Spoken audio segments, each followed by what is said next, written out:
Cool. Hello, guys. So this is podcast number 3, and we have Mr. Horsecroft, Mr. Hooper, and Mr. Lestercard, and we're going to be talking about like fitness, the fitness industry, strength and conditioning, all sorts. So I'm going to throw the first question out there, and we're going to go with, so what made you get into strength and conditioning, health, fitness, the whole thing? Anyone? Who's going to go first? I spoke for a whole podcast, so I'll go last on everything. Right. So why did I get into it? Is that that's the question? Yeah. So where did it all start? Actually, my earliest memory of being success, being successful at something, because I was kind of when I was really little, it wasn't about being athletic. Was about being a footballer or being fast in the playground.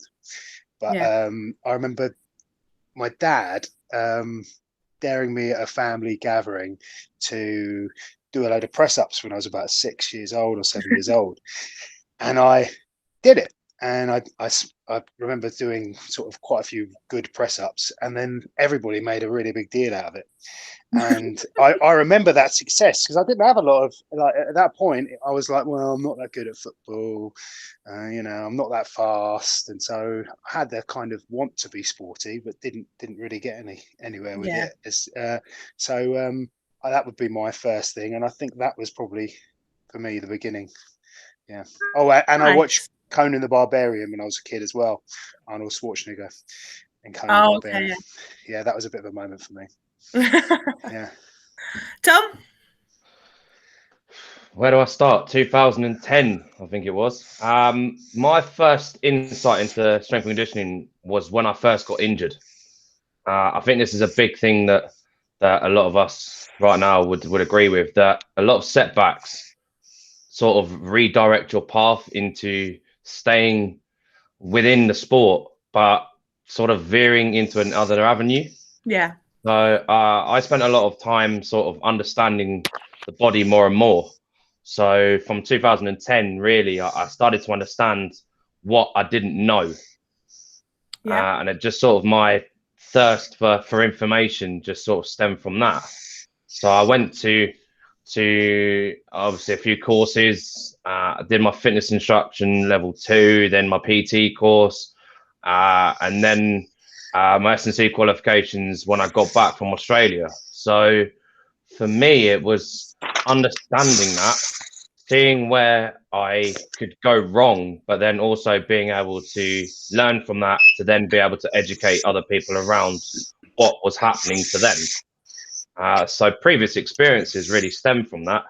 And I got obviously a lot more exposure to that by spending a bit of time with professional teams when I was in Australia, and also the semi-pro realms as well. So being able to really see what it was like, but then also from that, what I saw could be done better for my own pathway. So that's where I got into it. And I never thought I was going to play professional rugby from the early age. I never thought that. I always knew that I was going to be coaching in something, whether it be when I started picking up a rugby ball when I was 5 years old, and then mum trying to pull me across to playing football. And then I played football for Newman, and then I played rugby for Newman, and then I played tennis, athletics. And it's quite interesting seeing the teachers that are there now that taught me. So, and being able to give that back to the students is the number one thing, is doing it the right way. And like Wes said, education is very important. I'll never be a teacher. I'll never call myself a teacher because I'm not. I think I'm more of a facilitator in terms of people's development. And when it comes to the teaching side of things, I've got 2 men to the right of my screen, and then one on the bottom left that do a great job in providing that. So if anything, I just want to be an additional resource to that, and so people don't have to experience that. So that's my short version. Yeah. And Neil? I think my first exposure was my dad was a power lifter for the police. and he was always like lifting and all the time. And apparently, when I was a baby, when it was his turn to look after me, I'd be down Gold's Gym, right in my child seat whilst he's lifting. And then my mum competed in bodybuilding, so I was basically from the age of 8, I was walking around bodybuilding competitions. And like everything we watched on telly was Arnie. Dad was always in the gym coming back with his like essentially meathead friends. She's just like constantly exposed to it. And then like Tom, I think when I never did proper training, just did the sports, but it's when I was 14 I broke my collarbone, and my dad looked at me and he was like, now you start, now you're doing it properly. So I started like body weight training, and then we would have conflicts for a good couple of years because he was trying to get me to go to the gym and power lift, and I was like, this is gonna make me slow. It's gonna make me slow for martial arts and stuff. So I ain't doing it. And then we had a lovely relationship for ages about what methods of training was best. But when I was 18 and sort of it was like, all right, yeah, let's go. We used to train like properly in the gym in Portsmouth, and we got the best of both worlds. And he definitely knew what he was doing because he was trained by old school powerlifters. So it was like the old school methods. It was interesting and gives you a good foundation as to, you know, like maybe an opposite of how things can be so delicate now, but also how the old school sometimes is effective as well. So it's good to have experienced loads of different styles. But I'd say I basically grew up in or around gyms and muscular people, funny trousers, vests. Coconut oil. That wears on a Sunday morning. Dodgy music on stage. Yeah. All of that. So well, that leads actually quite nicely into kind of your guys' opinions of the fitness industry and like the media on the fitness industry in its current state. So personally, I think there's a lot of stuff out there now that is actually detrimental to people's genuine health and fitness. And I was just wondering kind of what you thought. I would put it down. So you've got, as far as the media is concerned, it obviously concentrates and has a big effect on aesthetic kind of fitness. So it's how you look. But of course, you've got health and well-being as well. So you'll get some that will take that route with it. And then you've got performance fitness as well. So people that actually are trying to improve themselves and their performance, whether it's for usually for something specific, but doesn't have to be sport driven.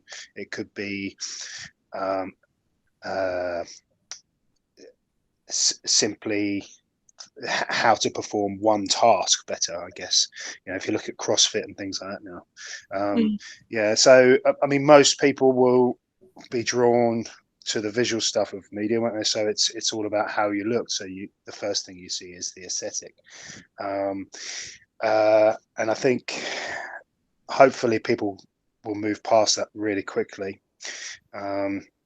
Everyone's eye can be caught by something that looks a certain way that you find pleasing, but and you think, right, everyone wants to look better and feel better about themselves like that. But if you leave the other two behind, then you're going to fall down, aren't you? And I think that's the big a big problem area with media fitness.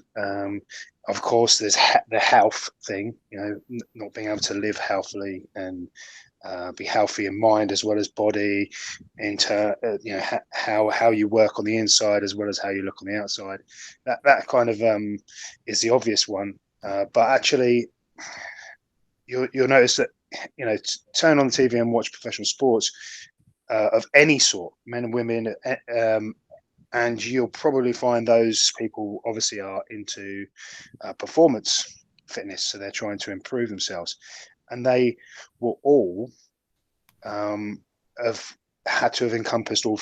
They would have gone with the performance stuff. They would have benefits for their health because of that, and of course, they all look athletic. So actually, I guess one of our things is trying to get people to go down the right road with fitness, and if you can improve your performance, you're going to naturally improve all the others. But that takes a long time, and a love for it. You have to build the love for it. It has to be one of them things where as soon as if it's ever missing from your daily routine or your weekly routine, it leaves a hole. And if you find that you rely on, everyone has to rely on certain things, and if you can rely on the right things, if it ends up being fitness and performance, then you wake up in the morning and it's a good day. Yeah, that's the idea. Ah, that was a nice ending. Tom? I'm listening to everything. I'm just sitting here, just quietly, just sort of listening. I would have been fascinated. I don't really want to answer anything else, because I know if I then start going down this rabbit hole of what I think, then it just completely takes away from everything that Wes has said. It's been like put in a box and wrapped up nicely with a bow, and then given to people and be like, "Here you go, present." There's the one thing that I'm a big advocate of is the basics. The problem that the media has right now is that it escalates it to a level where it's unachievable, and the realizations of performance levels aren't actually reached, and for that matter, aren't even exceeded from where we're at.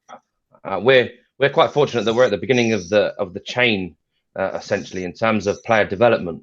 So for us, it's a massive thing to get the basics right, to get the basic principles in place. So we run a regimented system that actually supports that. So we actually assess them, we actually see them actually in their environments, and then we can actually correct from that point from there. So it's an analytical process. We're quite fortunate that obviously there's a lot of people within our team that all have different strengths and different weaknesses, for that matter. And that's a big thing that really helps teams grow, to be able to then educate correctly across the board, because there might be things that Wes has experienced or Neil's experienced that myself or Harry, for that instance, he will see things differently because we've been in different environments. And I think that's why going back to what Wes was saying there, the media, for me, we need to eradicate that. We need to eradicate that ethos of the aesthetics is the way forward, and actually saying, well, aesthetics is a byproduct of doing the basics correctly to then be able to achieve an outcome from that. So that's that element. And the other side of it is actually the living the healthy lifestyle versus actually living an unhealthy lifestyle. Some people can live unhealthy lifestyles and still want to try and achieve performance goals. It's not going to happen. So the re-education of how health looks, whether it be you're trying to live a balanced life versus a performance lifestyle, they're so different. They're worlds apart, and that's the thing that really stands out. I've been fortunate enough to speak to a lot of people who are in places in high up organizations and things like that, and you see the different types of people within those environments, and they vastly differ from the person walking into a gym looking for that healthy life versus someone training 3 days a week to achieve optimal performance. They're so different, and I think that the education from the bottom is very important, and we need to draw kids away from the negative impacts. And I think Neil can elaborate a bit more on that in terms of the nutrition capabilities, which I think is where it all starts. Me? Yeah. Just going to what Tom was saying a bit earlier, basically, when you've got real life coaches that the young people are exposed to, the coaches will look at a person and you see their strengths and weaknesses, but also as a coaching team, like we had a CPD with Elin the other day, and we do this anyway, but it's nice to hear it that as coaches, as a sort of team, we kind of challenge each other in terms of, well, actually, I think he would benefit from this or she would benefit from that, but this is what I'm seeing, but I don't see that in them at all. We get challenged, but when you see the Instagram people and they're telling you get shredded in 5 days or be keto because that improve your performance, it's rarely challenged. So people just take it for gospel, and then they think, well, it must be right because they look like how they look. So what they're saying must be correct. And I was guilty of this years ago before I did my nutrition course, which I'd say the number one benefit from that was it taught me how to think critically, more like actively think critically. And I used to have massive authority bias. So like I'd listen to Paul Check podcast and I'd be like, oh, Wes, Paul Check's just said this, let's do this. And then we're all of a sudden like doing this stuff and we don't know really what, it's like what's going on. And like people have authority bias because someone's in Dubai wearing Gymshark saying that they're super healthy and active. But realistically, it's only what you see on value on the surface. But you don't know. And another sort of rabbit hole I go down, for some reason on my YouTube, I got onto more plates, more dates. And it's a guy who goes through people who are natty or not. Yeah. And it basically people who are in the influencing world, but they're taking performance enhancing drugs. So they think, oh, if I do intermittent fasting, I'm going to be shredded and have bulging muscles.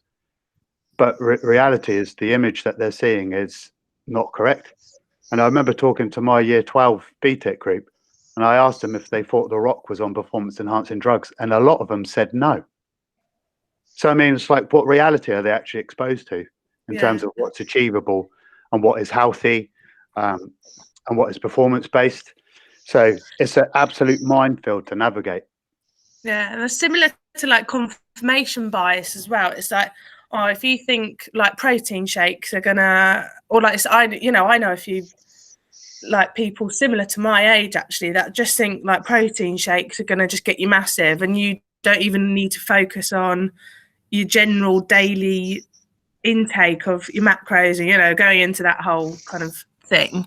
But they eat complete rubbish all day and then think because they've had a protein shake they're going to get shredded and massive. And it's that confirmation bias of looking at benefits of protein shakes, and then they get this bunch of results and then they're like, oh yeah, that must be right.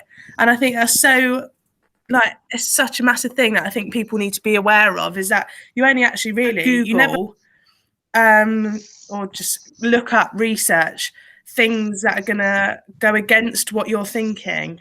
And it's that whole thing of you only actually look to confirm what's already in your head and use the science that's popping up as a first suggestion on Google to be like, oh right, yeah, it's like keto, oh right, or generally low carb or something, right, that means I'm going to get completely lean and all of that, when they're actually not looking at the science behind it or any other argument against it to try and prove them wrong. Everyone's trying to prove themselves right all the time instead of looking for an argument. Like not looking for an argument. Sorry, but to back up, so Neil and me last summer were having conversations about as we do about how we can affect things as broadly as we can, and the main issues with stuff, and this is kind of one of them. And I asked Neil if he could think up some sort of a mantra to come up with all the things we keep talking about, and he really cleverly come up with the 4 pillars. So we I don't know if you've heard this, Millie, but we don't almost let the academy or any other students that come to us through the school or even outside, we don't let them have conversations about the extra small little bits until they've got the real basics. And I love the fact that Tom used the word basics earlier, because everything can come back to that, especially when you're working with young people, actually with anyone. Almost anyone. This is what we're talking about. Everybody goes down these, gets drawn into the wrong things. So the 4 pillars are: number 1, you won't improve unless you sleep. It's the biggest hack of anything. If you want to feel absolutely horrible tomorrow, don't sleep tonight. It's the easiest way to feel horrific tomorrow. If you want to feel great and you want to give yourself the best possible day, the biggest leap towards tomorrow you can give yourself is to sleep effectively and for the right amount of time. And so that's number 1. And then number 2 is hydration. You know, if you feel rubbish through the day and you're mentally fatigued and you just don't feel like you're with it, most of the time it's going to be because you haven't drunk enough. You know, so if you and I have to remind myself all the time. Every single day of the year, I have to remind myself to drink more. It's just one of them ongoing battles. Yeah. And then we start talking about food, but it's basics. And then after we've got them 3 things in place, the 4th pillar is then our performance training. But you can try really hard for pillar number. Take any of them out. Take any of them pillars out. This is why the mantra and the vision come from Neil is if you remove one of the pillars, the house falls down. Yeah. So and I have to reinforce that in myself quite all the time. My sleep's pretty good now. My children are just a little bit older. Mr. Lescard's is still at the wrong end of that journey. Dear Lord. Dear Lord. But so for me, and my food is pretty good. So actually, for me, I make sure my water's right, and then my 4th one is my training, to turn and glue it all together. So what were we talking about? We were talking about the media and stuff, but I think basically going back to what Tom said about basics, and that's our basics for general living is our 4 pillars.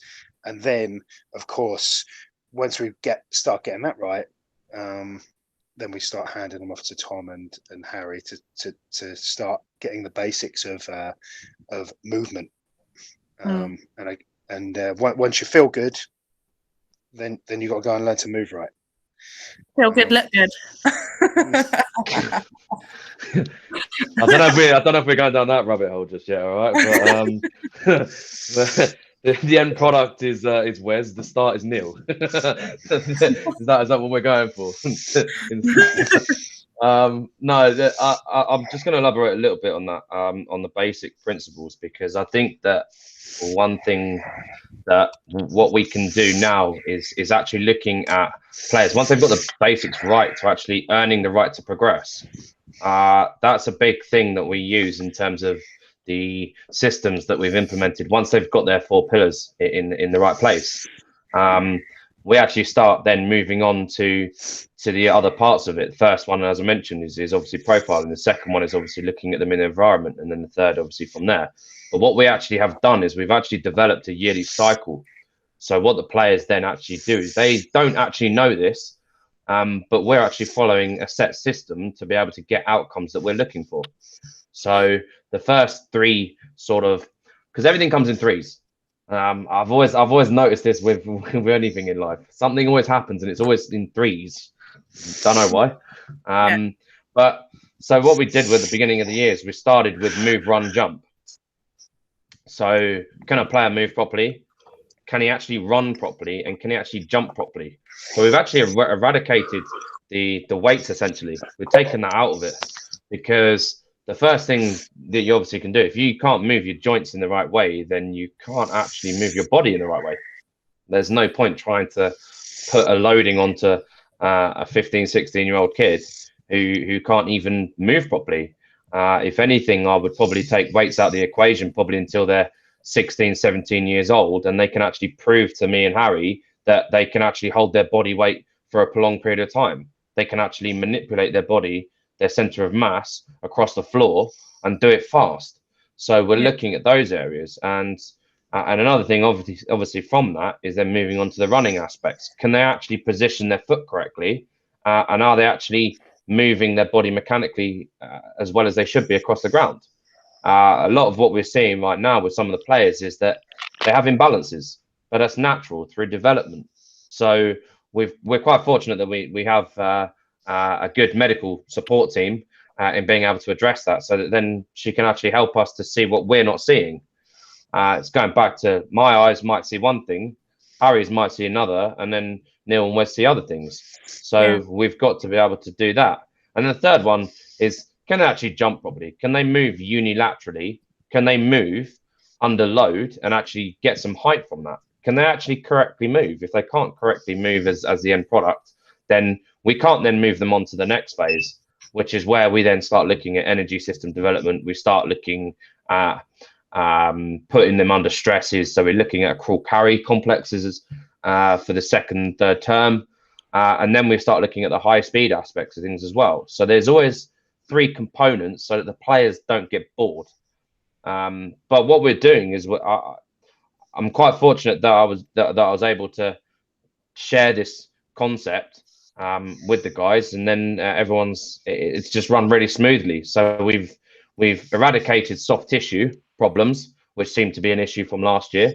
We've been able to see where people's nutritions are, because we're asking these boys stuff that they don't necessarily want to take. They don't want to necessarily tell Wes or Neil. The beauty of what me and Harry do is that we spend probably more time with the players than they do, because we're getting that interaction with them. But we have to be, because we are their support network. So it's the tactical scenarios. But I don't know. That's my thought anyway. Tom, what are they telling you that they don't want me to know? A lot more than you think you know, mate. Trust me. There's some things that they don't tell you, mate. Trust me. Oh, sure. I know a lot more than you, though. I don't want to know. I don't want to know. See, I know things like their favourite food, like things like that. Like, I know their go-to favourite food. I know whether or not they like a squat over a deadlift, or they like a bench press over that. So you start the important to see, stuff. You know all the important stuff. Oh, 100%. Yeah. You know all the other outlining stuff. Yeah, is that how it's going to roll now? Okay, cool. I'm happy with that, Neil. You cool with that? Moving on. Next question is kind of like, so we're going to go with that fads kind of thing I was talking about before. So what is the one most awful thing that has ever been produced by the fitness industry? Too much?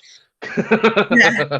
The one that's initially points out in your head that you you heard or read of or whatever, and you just a complete eye roll, jaw drop moment. I think my first thought was, if you go back to the 80s and you look at some of the clothing you just worn in the gyms, that's pretty awful. But if I don't know, turn on. I'm sure there's better ones than this, but if you could turn on the shopping channel, you get them like gimmicky buy this exercise equipment, and you just think about all the poor people. All the poor people that are sitting there watching and thinking, oh, I could be like that in 21 days. If I buy that weird machine that slides around and puts me in weird positions and I can't control myself, and it'll break after 5 minutes, and I'll put it under the bed and it'll be there until I chuck it out in a couple of years. I think if anything, is whatever it is, it's anything that promises to be a shortcut. That's the biggest mistake. That's whatever it is, it could be some diet or some machine, some ab machine, or some whatever it is. It's just a shortcut where, like the biggest thing where people just give up is because they're inconsistent. They just don't have they don't do anything long enough to be consistent with the thing that they're trying to use or put in place to actually see any results. So, you do something for a week and you're like, well, why don't I have a 6-pack? I've got this from this ab cruncher from Boots. Why isn't it giving me a 6-pack? It's like reality. It's like a great quote from I picked up on Mike Dolce, who's like a nutritionist for some of the UFC fighters. It's like, if you want to chop down a tree, you just got to keep swinging the axe. But people these days are like, oh, actually, I need these new trainers because I get more grip on the ground. This axe is lighter. This axe is made of this. Or I need this soundtrack before I do that. Actually, I need the new AirPod 2s to be able to listen to music effectively, to be able to chop down the tree. But people just need consistency. Yeah. That's probably the number one thing people lack in their life, is doing something consistently enough to work out whether it's worth doing or whether you can leave it alone. Yeah. And the fitness industry just offers shortcuts, doesn't it? I'd add on that. I think we need to take out the word diet. I think that needs to be eradicated from the dictionary, because it builds a false sense of security to think, I need to go on a diet because I need to get fit. So you go and get some slimming shakes or some slimming teas, which I've seen now, like fat loss teas. Like, get rid of all of this like facade stuff and all these like you're living in this little dream world. I explained this to a student actually the other day. I said, look, you've got a little dream world here that is like you live in. Right now, over here is reality. Choose one, because right now, if you go in that little dream world and stay there, you ain't going nowhere. And I was blunt with him. I was honest with him. I'm very open book with this, because I believe that if you sugarcoat anything to them, then they don't understand it. And they're a lot more intelligent than we probably made them out to be. But from that, yeah, eradicate the word diet. And like Neil said, consistency is just a massive thing that people just need to just understand, that nothing is built overnight. Like Rome wasn't built in a day. Like Arnie wasn't built in a day, although people saw him like fire up like that. But that's just genetics and all sorts of other stuff. But like people that are consistent are people like The Rock. Like my biggest fan that I'm a huge fan of now is a guy called Dr. Jordan Shallow. He's actually he's a good friend of Ben Pekulski, and I'm actually quite fortunate that I talk to Jordan all the time. But those are the people that are consistent. They're consistent people that aren't just funneling just useless information that is not going to help a kid who's 13, 14, 15 years old. Eradicate the word diet from the vocabulary, and I'll tell you what, 4 pillars becomes so much more simpler, because these kids will understand why we're doing that. And I think that's why we're able to sort of start integrating this now with some of the students coming through from as young as year 8. So we're actually quite fortunate enough that we can do that. And even with the netball girls, they're mind blown by some of the stuff that Neil's been talking about. Like it's simple stuff. As a female, I think maybe I'm speaking wrong here, but like I know that I completely fell into the trap of, like Wes was saying earlier, like the whole aesthetics and fitness is about like how you look and like, you know, all that hippy dippy nutrition stuff. Sorry, Neil. And like, honestly, as soon as I started working here, and even just like little things I saw you do, Neil, and Wes, like you just start picking up things, and I was like fascinated that I was wrong, and that it's like back to that confirmation bias. That I was absolutely gobsmacked that I didn't know what I was doing, because everything that had kind of geared me up to be interested or remotely interested in it was all about aesthetics and like the whole keto and like, don't eat carbs are bad, you know. Is this whole misinformation of things that it's just like crazy now. And now I'm so glad that I've kind of known you guys for a few years now and been able to pick up on things and learn things, because now I look at things that my friends say, or they're doing a glute workout, so they need a protein shake and like da. And I'm just like, oh God, if only you knew. But I don't know, I can't really spread the information that I've learned, because I still don't know the ins and outs of it. But it's this whole, like you say, the netball girls, and I'm not surprised that they were shocked that there's so much more to it than people think. And I think it's that whole education is the best thing possible, I think, now.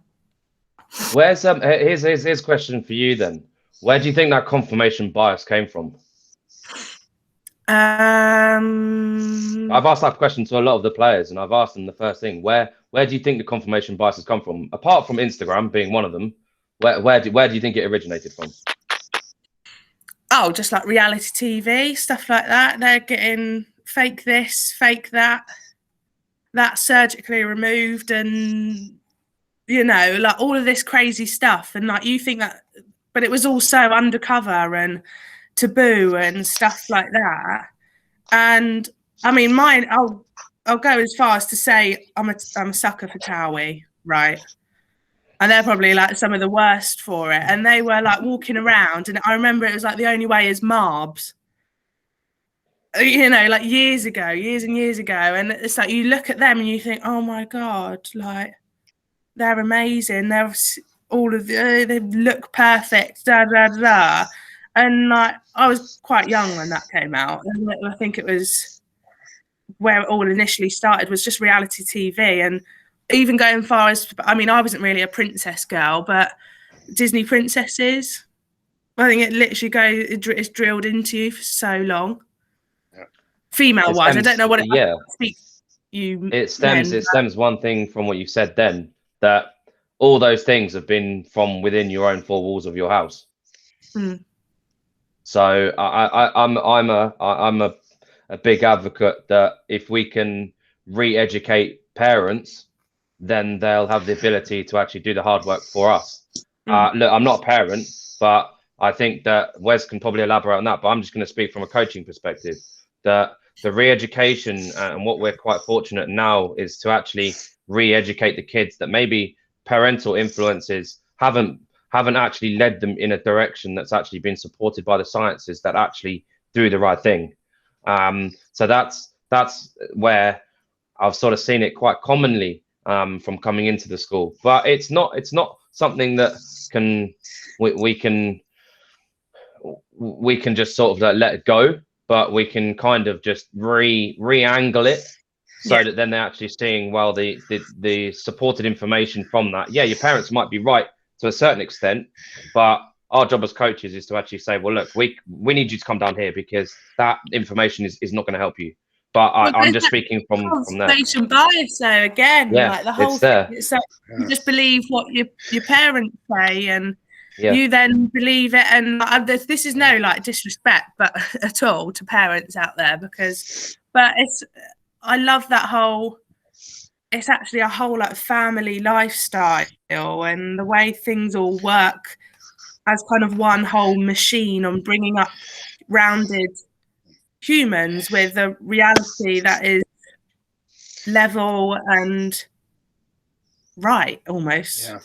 I think, I mean, it's a real can of worms, isn't it, as soon as you talk about parenting, but so from if you generalize the journey when you're young, you watch and you copy. So what happens at home, you learn from. I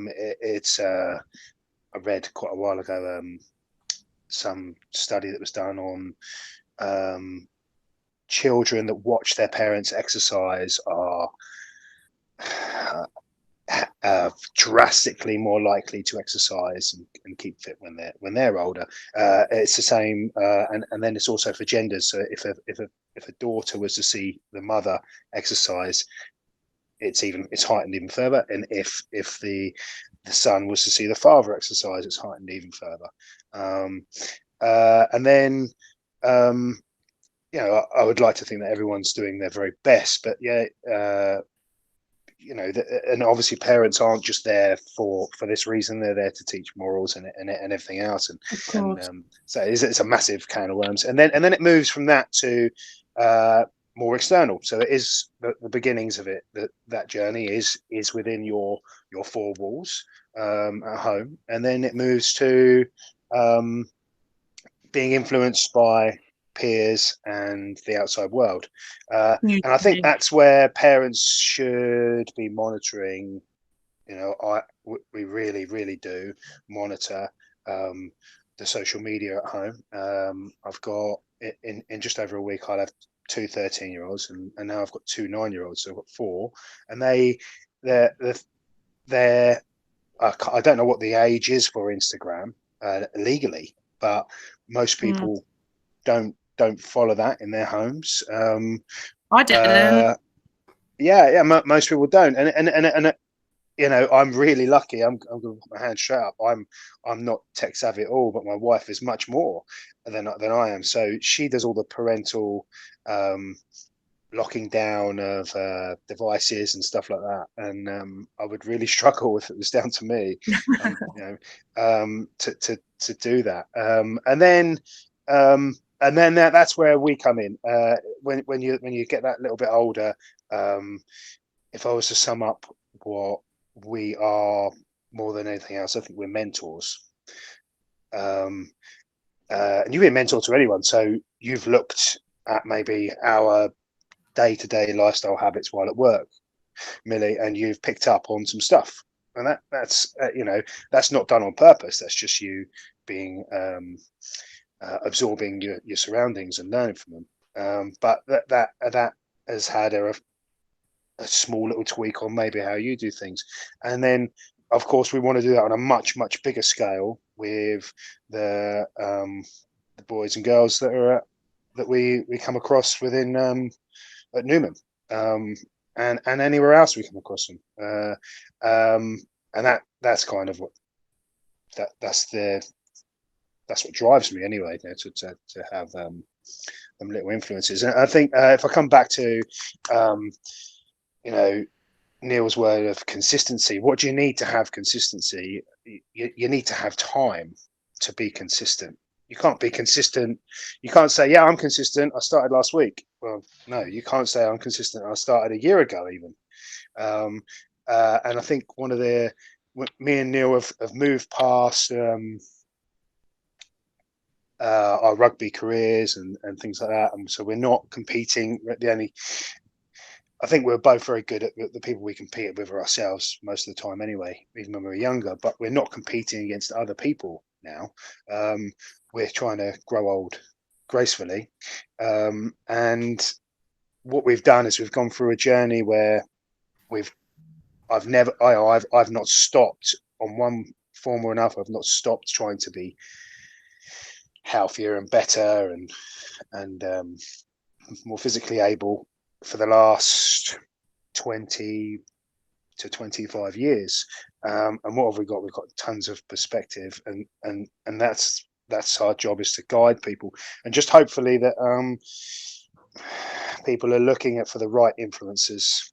You know, that you might have heard, I think you see the odd quote come up from major CEOs about really successful people about choosing who's around you.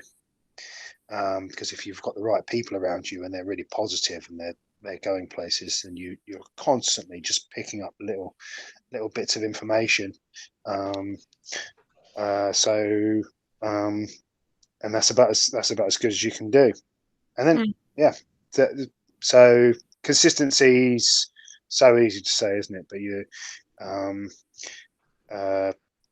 it takes time, and I think it goes back to, I've written down here that one of my biggest things is, especially with anybody, but most people want things straight away, don't they? There's no patience with it. So the amount of young people that we speak to who are like, well, I've got this image of this picture in my mind of what I want to be like when I'm a young adult, when I'm actually an adult. So early 20s, who am I going to be? What do I look like? What does my life look like? And they want to jump there. Of course they do. Young people want to be older fast, and then older people want to be younger as soon as you get there. And you have to go through that journey, and you know, trying to get people to buy into the fact that for nutrition, the amount of conversations we have about people underfeeding, they're still growing. They're anywhere between 11 and 18, and you're still growing at 18. Your body's still changing. You know, there is a big difference between an 18-year-old and a 19-year-old, and a 20-year-old, and you're still going, and you're still going. And when you probably hit something between 20 and 23, sometimes it's slightly older even, you start to get to that point where you've stopped the growing, and you can maybe start to think about things a little bit differently. And if you've lived that journey already, then you'll have the tools to do that for yourself. But yeah, a lot of people will want to shred. The amount of young people that go, oh yeah, I'm going to get shredded for the summer. Well, no, you know the people you see who shred, well, they're probably not giving you the whole picture. Well, also, they're adults already, and you're still growing. And if you try and do that now, you're going to have problems. I can't remember who, Neil or Tom. You might have even come from one of you. That Neil, there was a study on the Premiership footballers, young Premiership footballers, done for a number of years. Is there any chance you could just elaborate? Yeah. So there was a study on looking at whether, obviously, it was on elite Premiership footballers, and it was comparing the academy players in terms of body fat and lean muscle mass to the adult first team squad body fat, lean muscle mass. They had two groups. Obviously, well, three groups, so one control, and they had one group that was on a calorie deficit, lose body fat whilst they're in the academy, and then they had one group obviously did nothing different, and then the other group focused purely on gaining lean muscle, and they tracked them all the way through to their adult time. So when they reached adult age to play for the first team, and the group that focused on reducing body fat as young players ended up having more body fat and less lean mass than the adults did, whereas the group that focused simply on building lean muscle mass had the same lean muscle mass and the same body fat as the Premiership team, the first team. So as a young person, you've literally just got to focus on, and again, it's like what Wes said, if you focus on the performance, by the time you get to maturation, which is mid-20s, then you're going to be starting to see the image that you're after. But if you try and get it fast tracking by cutting early, you're basically, imagine you've got a block of marble, and as you go through life, you're just doing sandpaper job, gradually sandpapering, and then you'll end up with the finished product. But what you do when you try and shred at a young age is you're chipping away that block, and at the end of the day, you'll have less to actually mold because there's less physically to change. So this study just showed that young people, if they focus on lean muscle mass, which is essentially the correct training for the correct outcome that you're after, then you'll end up reaping the rewards when you are a full adult, a mature adult, which is essentially sort of when it counts, really, isn't it? Mm. And then going back to the environment thing, but things you could start doing is, like on your Instagram, is you look at your environment of the Instagram world, and you look at the people who are sharing knowledge, and if they use words that are like certains, this will, I guarantee, then unfollow them, and then only follow people who say it depends.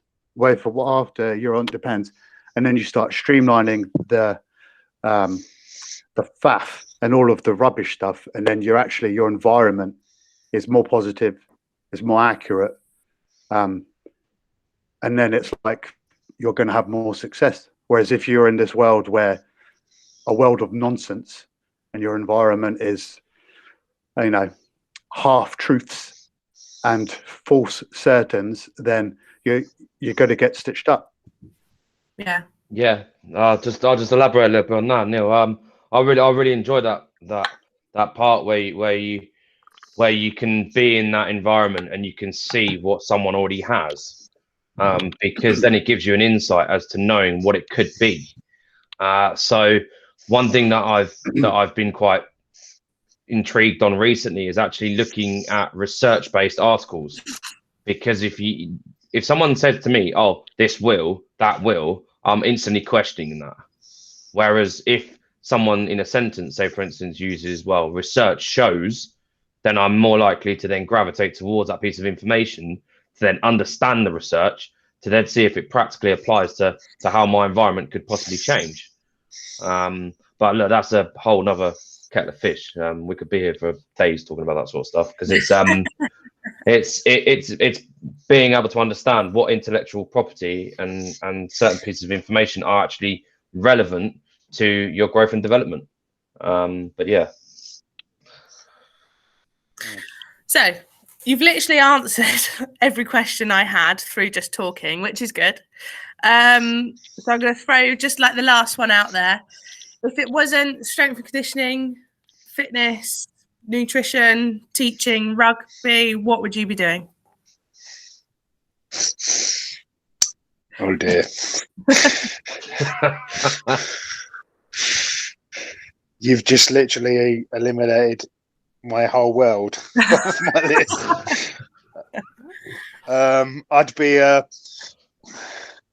I'd be almost doing what I'm doing now. I'd be a stay-at-home dad.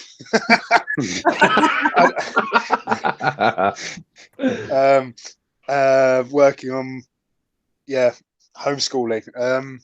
That's it. I'm just going to go with that. I'd be at homeschooling. Extra on Vikings, season 7. The stay-at-home dad as an extra.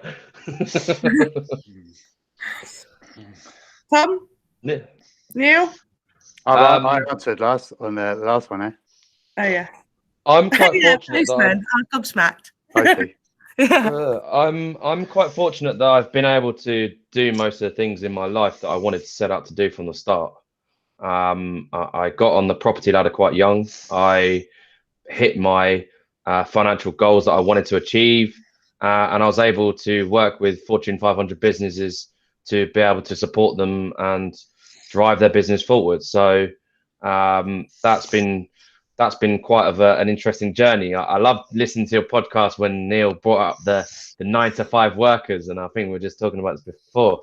But the corporate world really, for me, taught a lot about resilience and my ability to be cutthroat in an environment, to know that if there is a barrier in front of me, I'm knocking down that barrier, and I don't care how I do it. So that for me was really important. But the thing that I've really understood about myself now is that, right, to say what I'd be doing right now, I would probably be just enjoying life. I would say that I wouldn't want to be put back in that environment I was particularly in. And right now I'm doing what I wanted to do. I wanted to go back to my secondary school, and I wanted to give the knowledge and experiences of what I've learned. So to ask me what I'd be doing this, because I'm happy. And the one person really that's helped me grow as a person is sat on this screen as well, is that I've been able to share a lot of my experiences with someone who's able to actually harness my drive, my drive and ideas. And it's really helped me, because I've seen those experiences that can really drive businesses forward, and to be able to replicate that in an educational environment as well, to support people like Wes and Neil, for me is only going to drive more to the school. And being an ex-student there, I'm so grateful to be back here, and really, well, to see what we can build over the next coming years, with the visions that we've got in front of us, and building within that. So yeah, I think the word that I would use is the sentence, stay tuned, because we've got a lot of things happening, and people are gonna see things and really see, do you know what? Yeah, we're the real deal, because we've got a great support network, we've got great people around us, and it's a family. It's a big family that if we work together and do things properly, it can really be something big for the future. So I've said my piece. I think just to round up that is we're us three are all, and Millie, I'm sure, I hope you feel the same. I mean, we're really lucky. We kind of found our calling, and we were able to be paid to deliver it. The big thing for us is trying to reach out further and further. So there are lots of different doors that we haven't knocked on yet to reach more people. We affect a lot of young men with rugby. We want to do women with rugby. We've also got the netballers. We've got athletics, and we've got all different sorts of doors to knock on and people to affect. Yeah. So as Tom said, stay tuned to that. But yeah, we're very lucky. Very lucky. Nice, brilliant. Is that it, everyone? Anything I else? think so. You miss us. I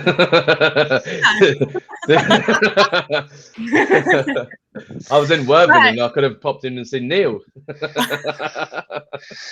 No, you're not allowed. Yeah, I know. Right. So that was the third podcast. Thanks, everyone. Thanks, you three. And I will see you in the next podcast.